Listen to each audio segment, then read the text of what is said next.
میں اچھے طریقے سے یہ پلانٹیشن کریں، اور خاص طور پہ زیتون کا 1000 سال کے لیے سر پلاننگ کرنی ہوگی ہمیں. دیکھیں، میں ایک چیز کہہ رہا تھا، اس کو غلط سمجھا لوگوں نے.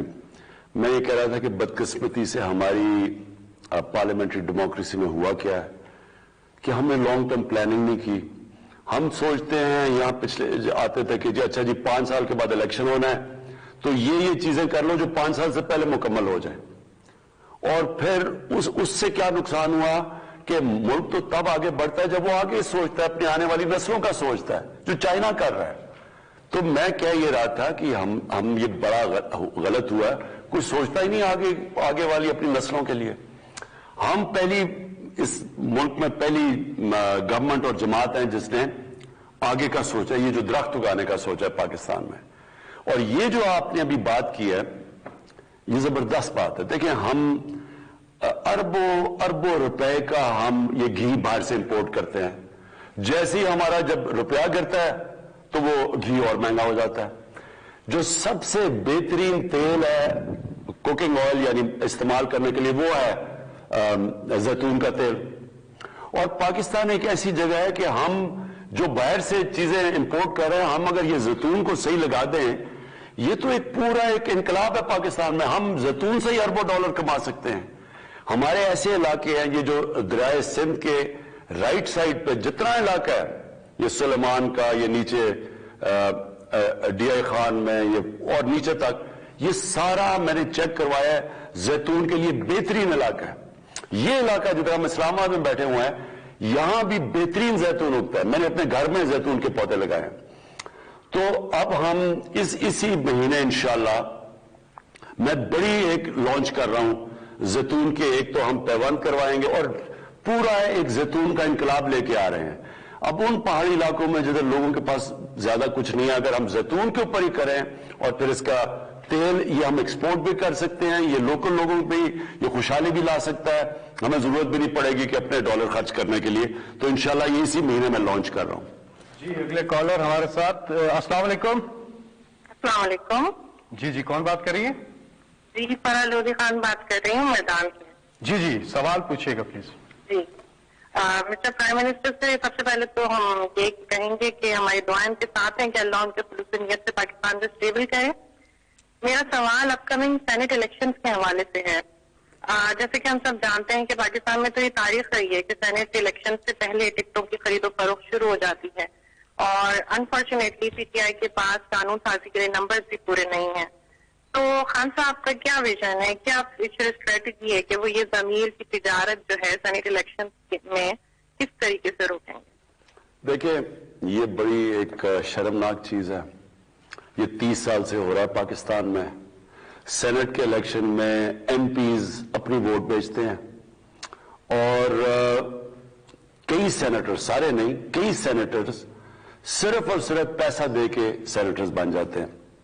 یعنی رشوت دے کے لوگوں کے ضمیر خرید کے وہ سینیٹر بنتے ہیں. اور ہمارے اپنے ایم پیز، سب نہیں کئی، اپنی ووٹ بیچتے ہیں اور اس لیے نہیں ووٹ دیتے کسی کو کہ وہ ایک پارٹی چاہتی ہے کہ یہ ہمارا کینڈیڈیٹ ہے، وہ اس لیے دیتے ہیں کہ پیسے ملتے ہیں. تو کرپشن تو ادھر سے ہی شروع ہو جاتی ہے. آپ سوچیں کہ آپ کا جو ملک میں سینیٹرز ہیں جن کا بڑا اہم کام ہے فیڈریشن میں کہ ان کو اپنے صوبے کو ریپرزینٹ کرنا ہوتا ہے، وہ اگر پیسے دے کے آئیں گے تو وہ کون سی جمہوریت ہے؟ نمبر 1. اور نمبر 2، جو پیسے دے کے سینیٹر بنے گا وہ کہ حاتم تائی تو نہیں کہ وہ آ کے ملک کی خدمت کرے گا. جو رشوت دے کے سینیٹر بنے گا اس کا مطلب وہ پیسے بنانے آیا ہے. تو کرپشن تو یہی شروع ہو جاتی ہے. تو جب یہ 30 سال سے ہو رہا تھا کبھی کسی نے اس کے اوپر کچھ نہیں کیا. پھر یہ جو مین پارٹیز ہیں، پیپلز پارٹی اور نون لیگ، انہوں نے 2007 کے اندر چارٹر آف ڈیموکریسی سائن کی. دونوں نے کہا کہ اوپن بیلٹ ہوگا، یعنی کہ سیکرٹ بیلٹ نہیں ہوگا، کھل کے لوگ ووٹ ڈالیں گے. ہم نے 2018 میں 20 لوگوں کو پارٹی سے نکالا. وہ پیسے لے رہے تھے، پیسے لے کے انہوں نے ووٹ دے 20 ایم پیز کو پارٹی سے نکالا. تو میں تب سے کہہ رہا ہوں کہ یہ بیلٹ کو جب سب کو پتا ہے کہ اس میں رشوت چلتی ہے تو اوپن بیلٹ کریں. کیا وجہ ہے؟ اور یہ دونوں مین پارٹیز نے بھی کہا ہوا ہے. اب ہم اس ہفتے انشاءاللہ ایک کانسٹیٹیوشنل امینڈمنٹ کریں گے. ہم عدالت میں بھی گئے ہوئے ہیں, کانسٹیٹیوشنل امینڈمنٹ بھی کر رہے ہیں. اب میں یہ دیکھنا چاہتا ہوں اور ساری قوم کو میں چاہتا ہوں دیکھیں, آپ سب دیکھیں کہ جب سب کو پتہ پیسہ چلے گا تو یہ کیوں نہیں اس امینڈمنٹ کو بیک کریں گے جدھر اوپن بیلٹ ہو, جدھر اس کی وجہ سے پیسہ نہیں چلے گا. تو یہ اب اس ہفتے ساری قوم دیکھے گی کہ کون کدھر اپنا ووٹ ڈالتا ہے, کیونکہ جو بھی اگر سیکرٹ بیلٹ کے ساتھ جائے گا آپ کو پتا چل جائے گا کہ وہ یہ کرپشن کا نظام نہیں ختم کرنا چاہتے. جی اگلے کالر ہے برطانیہ سے ہارون خان. السلام علیکم. السلام علیکم. Prime Minister? جی ہارون, السلام علیکم. How are you, sir? You okay? G G. All right. Prime Minister, sir, there's just an important message regarding Pakistan International Airlines. As you know, overseas Pakistanis that are very much no issues there. Ek to cricket or PIA. Pakistan, while you have always been abroad, you've seen how passionate people are about the cricket and also the international airline. So my question to yourself is, how can we resurrect the airline so that us Pakistanis can at least have our state carrier that we can fly with, we can have some peace of mind with all the Qatar, Virgin, all of them are going. But you would know historically that 1.5 million Pakistanis, not including the Europeans, how attached they are with the airline. And also there are so many young people who are now, if you see Pakistan International Airlines, that so many people want to travel to Pakistan. If you look at the international stats, there's more revenue generated for people visiting Islamabad and Lahore. So my question to you is, as everybody trusts you, and I'm being very clear, we Pakistanis here have given our heart and soul to you. And we believe you are the state, and you're the only one who can hold the state together. And especially for overseas Pakistanis who love the airline, who want to travel with the airline regardless of the service. So my question to you is very simple. How will you resurrect the airline? How would you help us to travel with our motherland regardless of all the other airlines in the industry? میں جتنی تکلیف سے آپ پی آئی اے کی بات کر رہے ہیں تو میں وہ پوری تکلیف سمجھتا ہوں, کیونکہ ہم نے اپنی زندگی میں پی آئی اے کو ایک دنیا کی ٹاپ ایئر لائنز سے شروع ہوئی, جس نے سعودیہ کی ایئر لائن بنائی, جس نے ایمریٹس ایئر لائن بنائی, جس نے سنگاپور ایئر لائنز بنائی, بڑی بڑی ایئر لائنز ہیں دنیا کی, اور ہم نے پھر اس کو نیچے آتے دیکھا. دیکھیں پرابلم پی آئی اے کا کیا ہوا ہے. پی آئی اے کے اندر پی آئی اے کو استعمال کیا گیا جو ہر گورنمنٹ اداروں کو تباہ کیا گیا, کہ سیاسی طور پہ بھرتیاں کر کے ان اداروں کو اتنا بڑا کر دیا گیا کہ وہ اتنا آپ کے پاس پیسہ ہی نہیں بچتا. جب آپ تنخواہیں دے دیتے ہیں تو اس کے بعد اس کے پاس پیسہ نہیں بچتا. دوسری چیز کرپشن. سارے ادارے اگر تباہ ہوئے ہیں وہ کرپشن کی وجہ سے ہوئے ہیں, اور اس کی وجہ سے آج پی آئی کا ذرا مسئلہ آپ کو میں بتا دوں کہ اس کے اوپر 400 ارب روپے کا قرضہ چڑھا ہوا ہے. جو ٹوٹل قرضہ پی آئی اے پہ ہے وہ 400 ارب روپے ہے. اب اس کے اوپر سود دینا پڑتا ہے, اس کے اوپر پیکیجز دینے پڑتے ہیں اس کو سسٹین کرنے کے لیے. لیکن یہ جو بوجھ پڑا ہوا ہے ہمارے اوپر, اور اس کے اوپر جو وہ ہمارے پاس اتنے پیسے نہیں ہوتے کہ ہم اس کے لیے اچھے جہاز لیں, نئے جہاز لیں. جس طرح ایئر لائنز کو تو نئے جہاز چاہیے, آپ جو بڑے اچھے اچھے جہاز جن کی فیول کم ہے, جن کا کاسٹ چلانے کا کم ہے, لیکن ہمارے پاس وہ اس طرح کے فنڈز نہیں ہیں, اور کیونکہ اس کے اوپر قرضہ چڑھا ہوا ہے. کوشش پوری کر رہے ہیں, اور اللہ کا کرم تھا کہ یہ کرونا سے پہلے وہ ٹھیک طرف جا رہا تھا, آپریٹنگ لاس بھی کم کر دیا تھا. اگر قرضہ نہ قسطیں نہ دینی پڑے تو وہ بیلنس بھی کر رہے تھے. اوپر سے کرونا آ گیا. اب کرونا سے آپ سارے جانتے ہیں ساری دنیا میں ایئر لائنز اب پرابلم پہ چلی گئی ہیں کرونا کے بعد. اب میری کوشش پوری یہ ہے کہ پی آئی اے کو ایک پروفیشنل ایئر لائن بنایا جائے, اس میں کوئی پولیٹیکل انٹرفیئرنس نہ, اور وہ ہم کر رہے ہیں. اس وقت کوئی پولیٹیکل انٹرفیئرنس نہیں ہے. ہمارا مسئلہ یہ ہے کہ اس کے اوپر قرضے چڑھے ہوئے ہیں. دوسرا ہمارے پاس جو اس کے اندر اس کے اندر جو جتنے زیادہ لوگ امپلائے ہوئے ہیں وہ اگر آپ ریشو دیکھیں ایئر کرافٹ ٹو لوگ وہ بہت زیادہ ہے. تو اس کو ریسٹرکچر کر رہے ہیں, تھوڑا سا ٹائم لگے گا. ہمارا اس کے اوپر بھی پلان کریں گے یہ قرضہ ہم نے کیسے اتارنا ہے. تو جیسے جیسے انشاءاللہ ہم یہ قرضہ اتارتے رہے تو یہ ایئر لائن تو ہے وائبل, کیونکہ روٹس بہت اچھی ہیں. 90 لاکھ بیرون ملک پاکستانی ہیں, وہ سارے پی آئی پہ ٹریول کرنا چاہتے ہیں, بہت بڑی طاقت ہے. لیکن اس وقت صرف مسئلہ اتنا بڑا قرضوں کا بوجھ پڑا ہوا ہے جو کہ ہر ادارے میں مسئلہ بنا ہوا ہے. ہمارے قرضے, اسٹیل مل اس کے اوپر کوئی 300 ارب روپے کا قرضہ چڑھا ہوا ہے, اور پاور سیکٹر کے اندر سیکولر ڈیٹ چڑھی ہوئی ہے. تو ہمارا مسئلہ صرف یہ جو قرضے چڑھے ہوئے ہیں اس کی وجہ سے ہمارے پاس پیسہ نہیں بچتا ان کو ریفارم کرنے کے لیے. جی آپ سب سے گزارش ہے کہ سوال کیجئے مختصر, تاکہ زیادہ سے زیادہ لوگوں کو موقع مل سکے پروگرام میں شرکت کرنے کا. رضوان ارشد صاحب ہمارے پاس ہے. جی رضوان بھائی السلام علیکم. رضوان صاحب آپ کو آواز آ رہی ہے؟ جی سر, السلام علیکم سر. وعلیکم السلام. جی سوال پوچھیے گا پرائم منسٹر صاحب سے. جی السلام علیکم خان صاحب. جی جی وعلیکم السلام. ٹھیک ٹھاک. سر میرا یہ سوال ہے کہ کشمیر میں الیکشن ہونے والے ہیں, تو میرا ایک چھوٹا سا سوال تھا کہ آپ لوگ اکیلے لڑیں گے پی ٹی آئی یا پھر اتحاد کے ساتھ لڑیں گے؟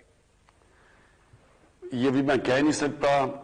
کشمیر کے الیکشن میں ہم نے پوری اسٹریٹجی نہیں بنائی ابھی, لیکن انشاءاللہ بھرپور طریقے سے الیکشن لڑیں گے. عطاء رحمان صاحب ہے اگلے کالر. جی السلام علیکم. جی وعلیکم السلام جناب. جی آپ سوال پوچھیے. سر السلام علیکم, میرا نام میاں رضا رحمان ہے اور میں سرونگ اسکول ایسوسیشن کی نمائندگی کر رہا ہوں. جناب وزیر اعظم صاحب, آپ کا تعلیمی ویژن جو ہے یکساں نصاب تعلیم قابل ستائش ہے, اور انشاءاللہ پرائیویٹ سیکٹر آپ کے شانہ بشانہ کھڑا ہے اور اس کو کامیاب کرنے کی بھرپور کوشش کرے گا.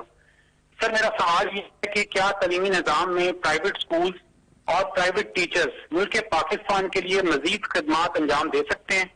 کیونکہ سر ہمیں نہ تو کسی فیصلے میں شامل کیا جاتا ہے, نہ ہمیں اسٹیک ہولڈر سمجھا جاتا ہے, اور جتنی بھی اتھارٹیز ہیں خاص کر کے پنجاب کی, وہ کسی بھی معاملے میں ہمیں شامل نہیں کرتے, اور بعض اوقات ایسے میسیجز فلوٹ کر دیتے ہیں جس سے ڈائریکٹلی اور انڈائریکٹلی تعلیمی نقصان ہوتا ہے. سر آپ سے گزارش ہے کہ آپ اس معاملے کا نوٹس لیں اور چیف منسٹر عثمان بزدار صاحب کو ڈائریکٹو دیں کہ وہ ہمارے ساتھ میٹنگ کر کے ہمارے مسائل کا ازالہ فرمائیں. اس کے ساتھ سر میں آپ کی توجہ ایل ڈی اے کے نیو ایکٹ 2020 پہ دلانا چاہتا ہوں, جس کے بعد تعلیم پوری ہونے کا کبھی اندیشہ ہے. سر چھوٹے اسکول اس وقت آپ کی طرف دیکھ رہے ہیں, اور انہیں کوئی فائنینشیل پیکیج یا کوئی پریفرڈ سروسز قرار دے دیا جائے تو ان کے بہت سارے مسائل آپ حل فرما سکتے ہیں. سر بصورت دیگر سر ان چھوٹے اسکول جو ہیں یہ بند ہو سکتے ہیں اور تعلیم مزید مہنگی ہو سکتی ہے. یہ بالکل آپ ٹھیک کہہ رہے ہیں. کورونا کے دور کے اندر جب سکول بند ہوئے تو جو چھوٹے پرائیویٹ سکولز تھے ان کو بہت نقصان پہنچا ہے. بلکہ ہمارے کیونکہ دیکھیں نا, کورونا جب ہوا تو جب لاک ڈاؤن ہوا, یہ ساری دنیا کا مسئلہ ہے اس وقت.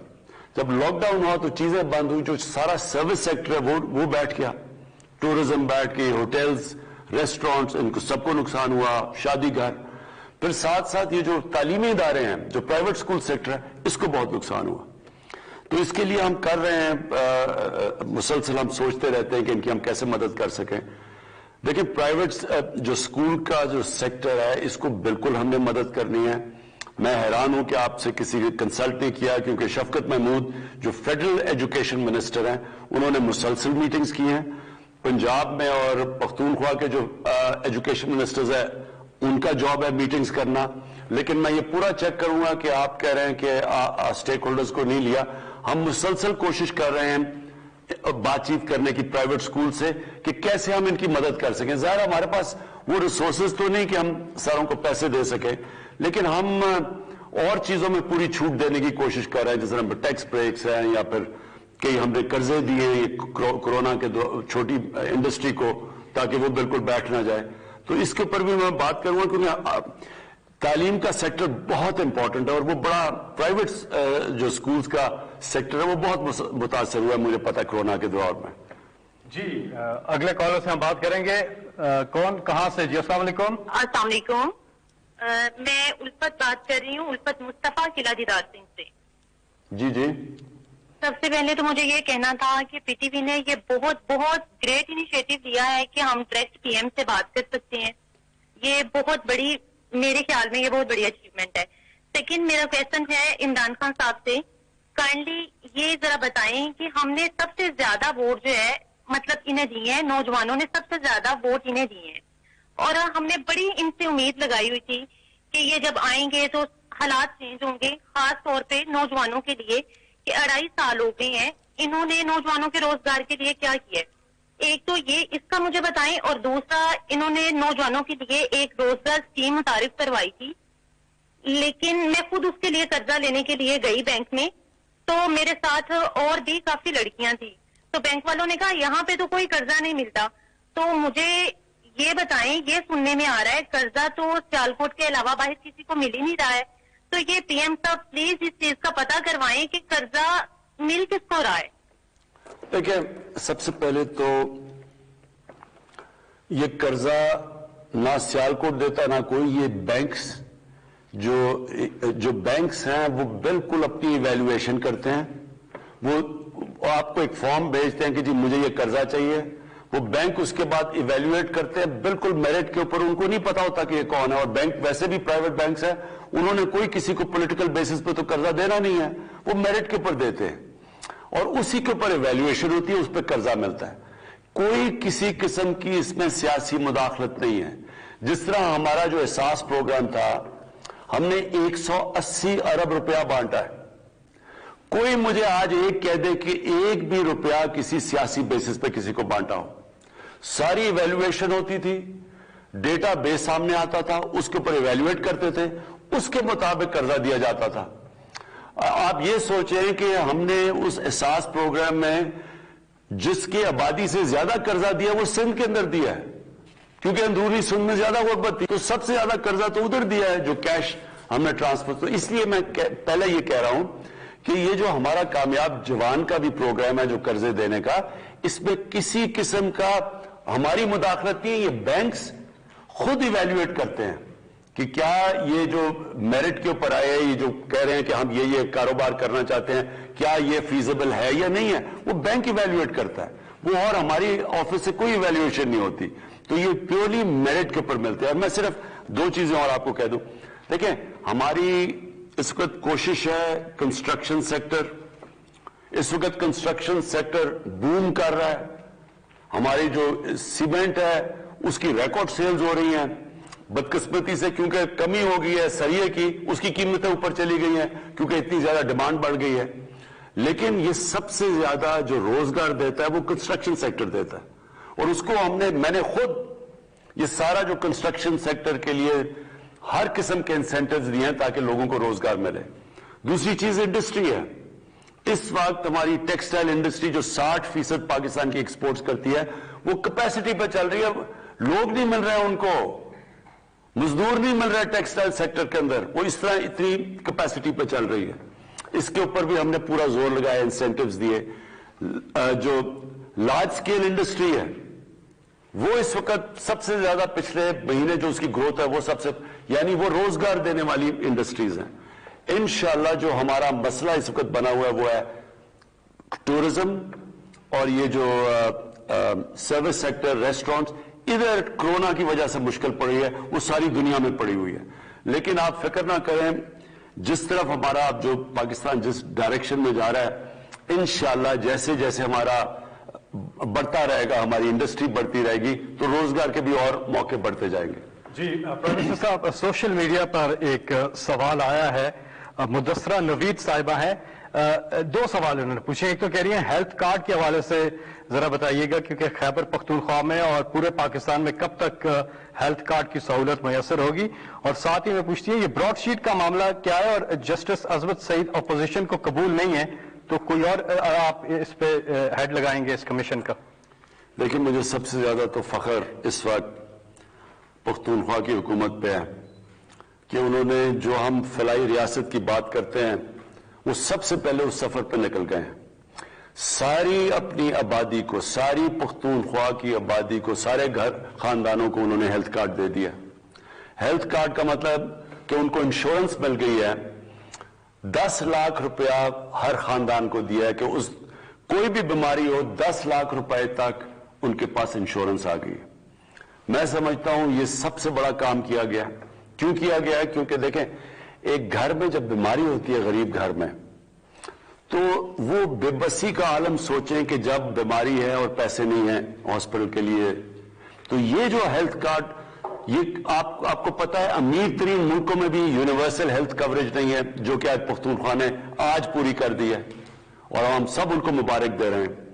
پنجاب نے فیصلہ کیا ہے, پنجاب کیونکہ بہت بڑا ہے, اس سال کے آخر تک سارے پنجاب کو انہوں نے فیصلہ کیا کہ وہ ہیلتھ انشورنس دے دیں گے تاکہ وہ بھی سارا کور ہو جائے. یعنی کوئی گھر کو یہ فکر نہ ہو کہ اگر ہمارے گھر میں بیماری ہے تو ان کے پاس ایک کارڈ ہوگا, وہ کسی بھی ہسپتال میں جا کے اپنا علاج کروا سکتے ہیں.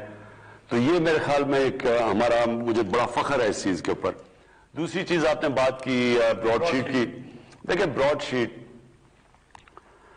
میں کیا ہوا, مشرف گورنمنٹ نے ایک کمپنی کو ہائر کیا کہ جناب یہ جو پیسہ چوری ہو کے ملک سے باہر گیا ہے اس کی نشاندہی کی جائے.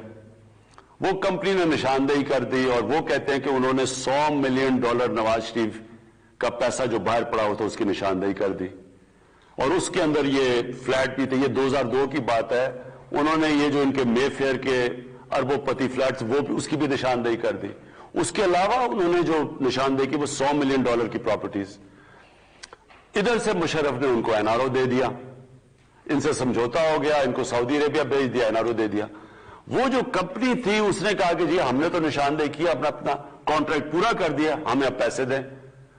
تو یہ جو لندن میں فیصلہ ہوا آخر میں عدالت میں جا کے, انہوں نے جو $100 ملین کی نشاندہی کی تھی اس کا انہوں نے 20% انہوں نے دے دیا اس کمپنی کو, جس کو ہماری حکومت کو دینا پڑا.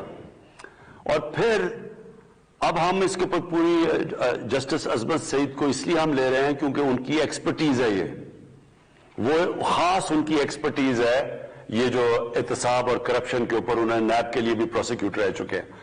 تو اب ہم یہ چاہ رہے ہیں کہ جو دوسرا NRO تھا وہ بھی سامنے آئے, جدھر آصف زرداری کو انہوں نے پہلے وہ جو سر مال تھا اس کا انہوں نے NRO دے کے وہ پیسے دے دیے جو پاکستان گورنمنٹ کو آنے تھے. پھر جو $60 ملین سوئٹزرلینڈ میں پڑا تھا اس کے اوپر بھی انویسٹیگیشن کرے. تو ہم پورا جسٹس سعید کو اس لیے رکھا ہے کیونکہ وہ سمجھتے ہیں, وہ نیب کے پروسیکیوٹر رہ چکے ہیں, تو وہ یہ سمجھتے ہیں دونوں کیسز کا. جی اگلے کالر ہمارے ساتھ ہیں فہد جمشید حیدرآباد سندھ سے. جی السلام علیکم. السلام علیکم سر. جی کیا سوال ہے پرائم منسٹر سے آپ کا؟ سر میں فہد بات کر رہا ہوں حیدرآباد سے. سر حیدرآباد کا انفراسٹرکچر سر بہت خراب ہے, ساری روڈیں سڑکیں اور ہاسپٹل جو ہے نا ہمارے یہاں بہت برا حال ہے سر. اور سر دوسرا یہ کہ صوبائی گورنمنٹ یا پیپلز پارٹی ان سے تو سر کوئی امید نہیں ہے ہم لوگوں کو نا سر. ہم ساری جو نوجوان یا میرے جیسے اور نوجوان جو ہے وہ سب آپ سے ہی امید رکھتے ہیں. اور سر آپ کو دیکھ رہے ہیں کہ حیدرآباد کے اوپر کوئی توجہ فرمائے سر, کیا یونیورسٹی بھی. اور سر ہم ویسے ہی جو ہے کوٹا سسٹم کی وجہ سے پیسے میں سر بہت ادھر کا حال, اس پہ خاص آپ توجہ فرمائیں سر. یہی جی عرض یہ ہے کہ دیکھیں 18ویں ترمیم کے بعد سارا جو سینٹر سے سارے اختیارات چلے گئے صوبے میں اور پیسے بھی سینٹر صوبے کو دے دیتا ہے. تو یہ سب کچھ صوبے کے نیچے ہے. کراچی ہو, حیدرآباد ہو, جتنے بھی سندھ کے شہر ہیں وہ سندھ حکومت کے نیچے ہیں اور ان کے پاس بجٹ چلا جاتا ہے. تو اس میں ہمارے لیے بڑا مشکل ہے. کراچی کے لیے تو کیونکہ جب وہ جو فلڈ آیا تو اس کی وجہ سے ایک کمیٹی بنی ہے سینٹر کی اور صوبے کی جو کراچی کے مسئلے حل کرنے کے لیے نکلی ہے. تو اصل میں تو صوبے کی مثلا پنجاب گورنمنٹ کی جو بھی پنجاب میں ہے وہ پنجاب گورنمنٹ کی ذمہ داری ہے, جس طرح KP گورنمنٹ, جیسا بلوچستان. تو اس لیے سینٹر آئین کے مطابق ہم اس میں مداخلت کر نہیں سکتے, یا تو صوبائی حکومت کا ہے, اس کے بغیر نہیں کر سکتے. جی اگلے کالر ہمارے ساتھ کون ہے؟ السلام علیکم. وعلیکم السلام. جی کون صاحب کہاں سے بات کر رہے ہیں؟ سردار بشارت عباسی, کچھ سیکٹر آزاد تشکیل سے. جی کیا سوال ہے آپ کا وزیر اعظم سے؟ وزیر اعظم سب سے پہلے ہم آپ نے کشمیر ایشو کو ساری دنیا میں ہائی لائٹ کیا. ساری کشمیری قوم کی جانب سے آپ کو دل کی گہرائی سے مبارکباد پیش کرتا ہوں. جناب وزیر اعظم, میں پنچ سیکٹر جاوڑا مٹور بٹر ہریانہ سے آپ سے مخاطب ہوں. آئے روز بلا فائرنگ ہندوستانی آرمی کرتی ہے. ہمارے ہر جگہ پہ نوجوانوں کی لاشیں اٹھاتے ہیں, کبھی ہم بچوں کی میتیں اٹھاتے ہیں اور کبھی خواتین کی میت اٹھتی ہے. جناب وزیر اعظم, آپ سے ہمارا مطالبہ ہے کہ آپ آج بہت ہماری جتنی جو انسان کا بارڈر ہم ہو گئے, ہمیں ٹینکرز کی ضرورت ہے. جناب وزیر اعظم, بہت محدود پیمانے پر ٹینکرز کا تعمیر کیے جا رہے ہیں اور ساری آبادی کی محروم ہے. جی دیکھیں, یہ بڑی بدقسمتی ہے اور بہت ہی ٹریجڈی ہے جو کہ لائن آف کنٹرول کے اوپر جو شیلنگ ہوتی ہے اور اس سے جو لوگ متاثر ہیں, اور وہ بہت بڑا علاقہ متاثر ہے. ہم نے ہیلتھ کارڈ یعنی ہیلتھ انشورنس تو ہم نے یہاں سے پہنچائی ہے اس سارے علاقے کو, تاکہ کم از کم لوگوں کے پاس ہیلتھ انشورنس ہو. لیکن یہ ایک بڑا مسئلہ ہے.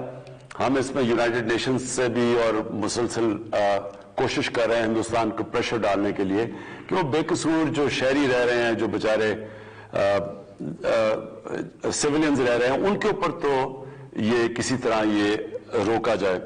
لیکن دیکھیں, کشمیر کا مسئلہ ایسا ہے کہ یہ ایک اس سٹیج پہ پہنچ گیا ہے کہ یہ اب پہلے تو یہ ختم ہی ہو گیا تھا نا انٹرنیشنلی, اب یہ انٹرنیشنلی ساری دنیا کشمیر کی طرف دیکھ رہی ہے. ابھی آپ نے دیکھا کہ یونائٹڈ نیشنز کے سیکرٹری جنرل نے اس کے اوپر سٹیٹمنٹ دی ہے, اور انشاءاللہ یہ جو اب نئی ایڈمنسٹریشن امریکہ میں آئی ہے جو بائیڈن کی, ان سے بھی ہم بات کریں گے کہ پریشر ڈالیں جو اس وقت کشمیر کے اندر ہو رہا ہے, مقبوضہ کشمیر میں جو ہو رہا ہے خاص طور پہ, لیکن یہ لائن آف کنٹرول پہ بھی. تو آپ یہ بے فکر ہو جائیں, اس کے اوپر پوری ہم کوشش کر رہے ہیں ہر فورم پہ. میں انشاءاللہ 5 تاریخ کو جلسہ بھی کر رہا ہوں کوٹلی میں جا کے جلسہ بھی کر رہا ہوں اسی چیز کے اوپر, اپنے لوگوں کو بھی حوصلہ دینے کے لیے. جو کشمیر مقبوضہ کشمیر میں لوگ اتنی دلیری سے سہ رہے ہیں جو ظلم ہے وہاں, ان کے لیے بھی, اور پھر انٹرنیشنل فورم پہ میڈیا پہ اپنی آواز پہنچانا, آگاہ کرنا. تو انشاءاللہ 5 کو میں وہ بھی کر رہا ہوں.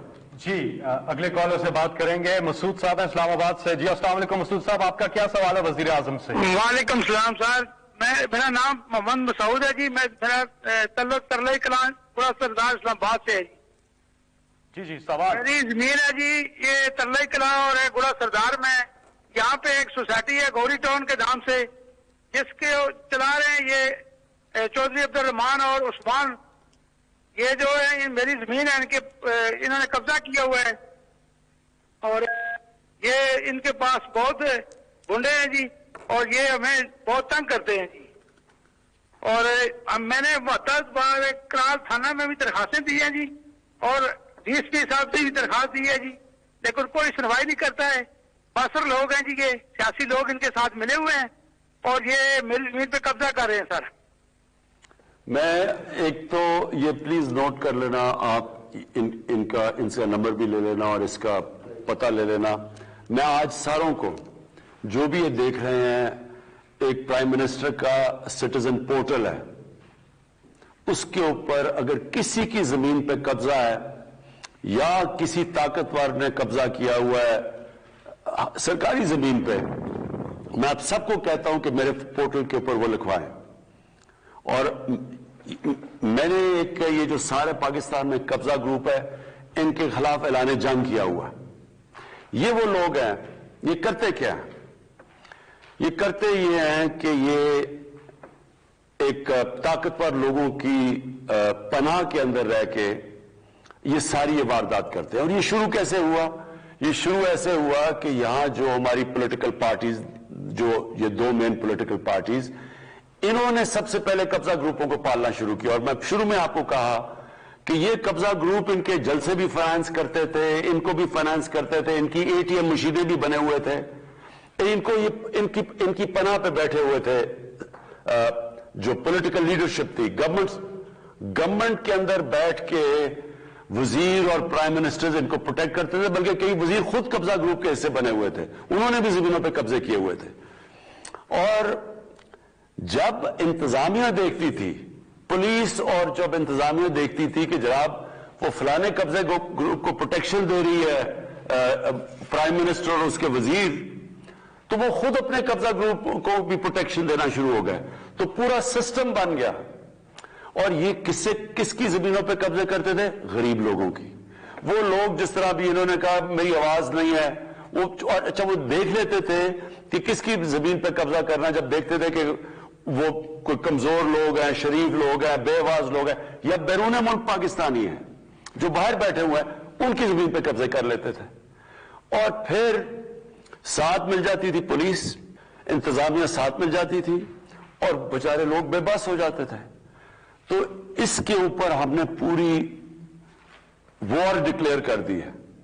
ہم اس وقت سارے قبضہ گروپوں کے پیچھے جا رہے ہیں, زمینیں دیکھ رہے ہیں, ریکارڈز دیکھ رہے ہیں, سرکاری زمینوں کے ریکارڈ جدھر انہوں نے قبضے کیے ہوئے ہیں, جس پہ بڑے بڑے سیاستدان اربوں روپے کی زمینوں پہ قبضہ کر کے بیٹھے ہوئے تھے. اور اس کے علاوہ نیچے تک قبضہ گروپ کے اوپر اب جا رہے ہیں. اور یہ ایک اور ہمارا مسئلہ یہ ہے کہ ہم ایک سول پروسیجر کوڈ یعنی لے کے آ رہے ہیں پاکستان میں. ہم نے جو اصلاحات کی ہیں لیگل سسٹم میں, وہ یہ ہے کہ پہلے اگر زمین کا کیس ہو تو 30-40 سال اس کا فیصلہ ہی نہیں ہوتا تھا.